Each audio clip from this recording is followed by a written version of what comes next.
राम राम जी। आत्मा मंथन में आपका स्वागत है। आज मैं आपको अक्षय तृतीया के बारे में बताने वाली हूँ, जो 26 अप्रैल यानी कि 26 अप्रैल 2020 को है।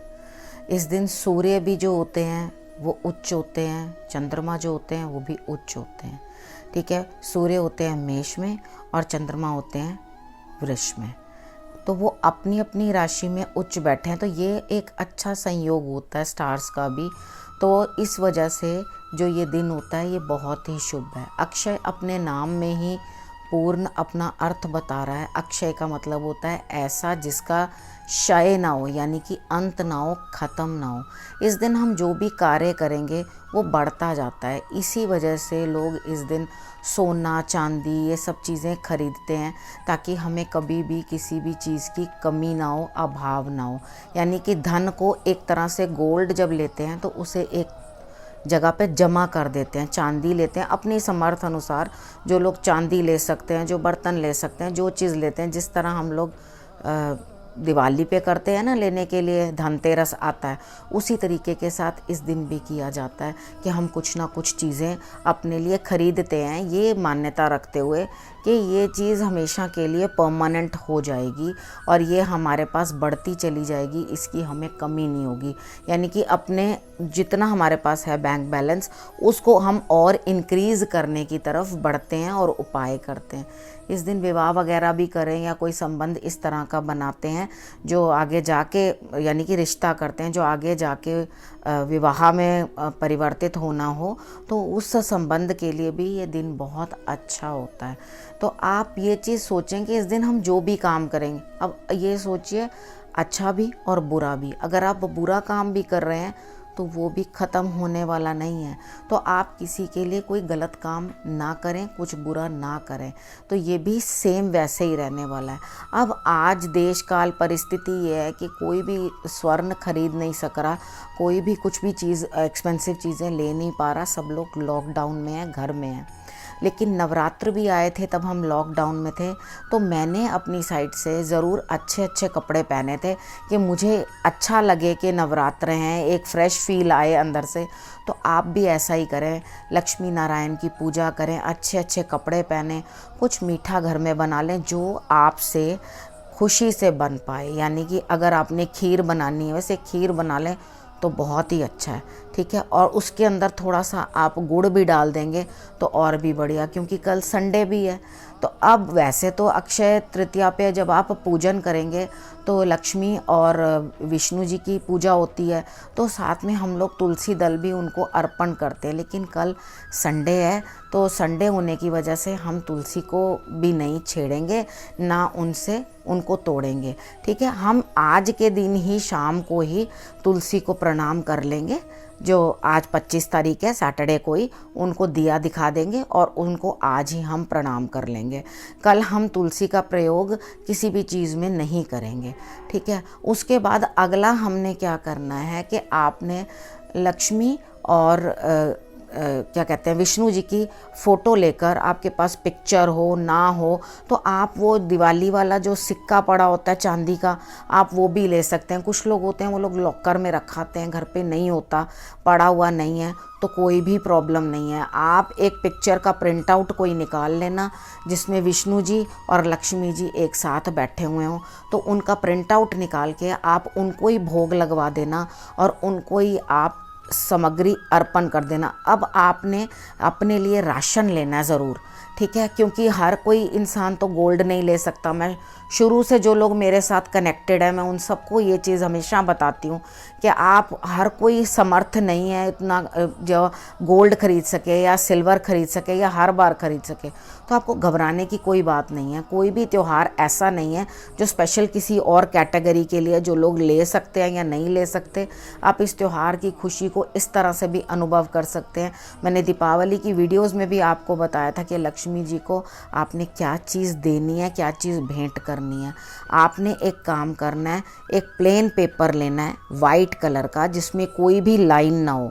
उसके अंदर थोड़े से चावल डालने हैं, थोड़ी सी हल्दी डालनी है और उसे बना कर के पुड़िया की तरह बनाकर आपने माँ लक्ष्मी के आगे, विष्णु जी के आगे रख देनी है, ठीक है। और उन्हें निमंत्रण देना है कि आप हमारे यहाँ आएँ।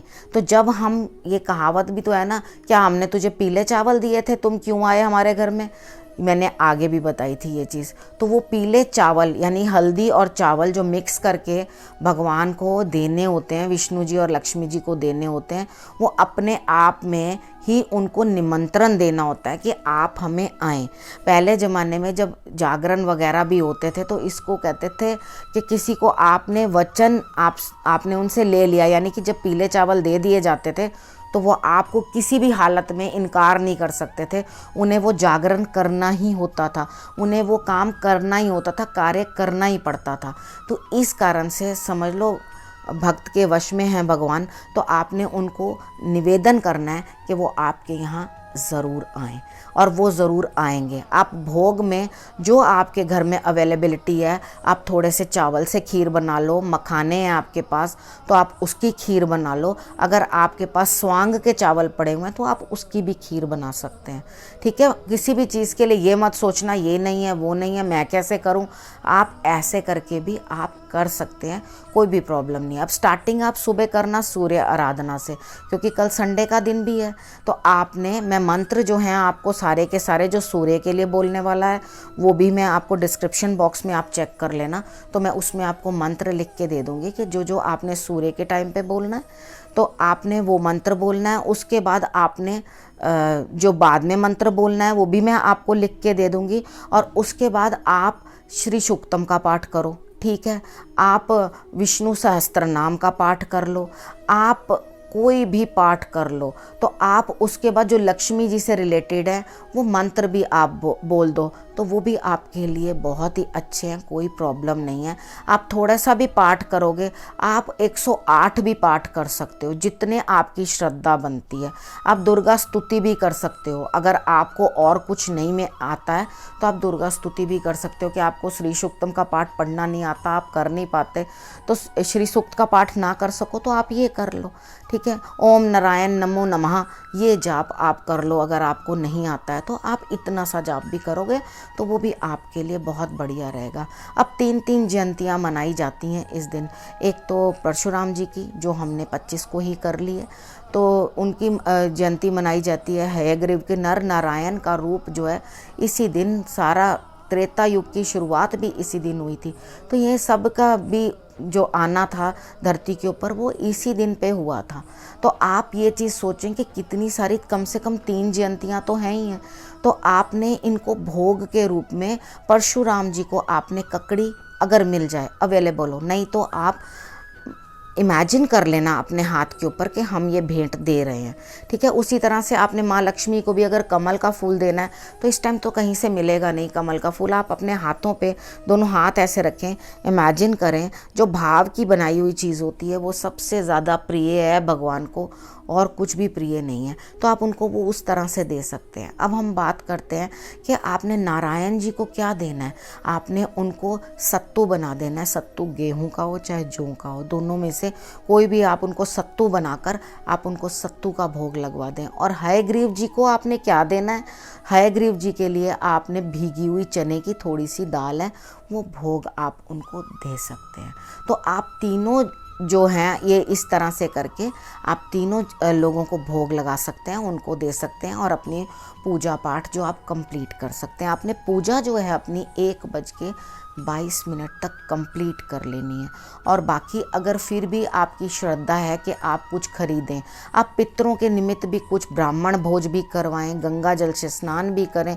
अब जिसके पास गंगा जल ना हो वो जल का पात्र ले ले, कोई भी उसके अंदर पानी डाल लेना और कहना है हे माँ गंगे आप इसके अंदर ही हो, अपने मन से कहना और उस जल से आप स्नान कर लेना।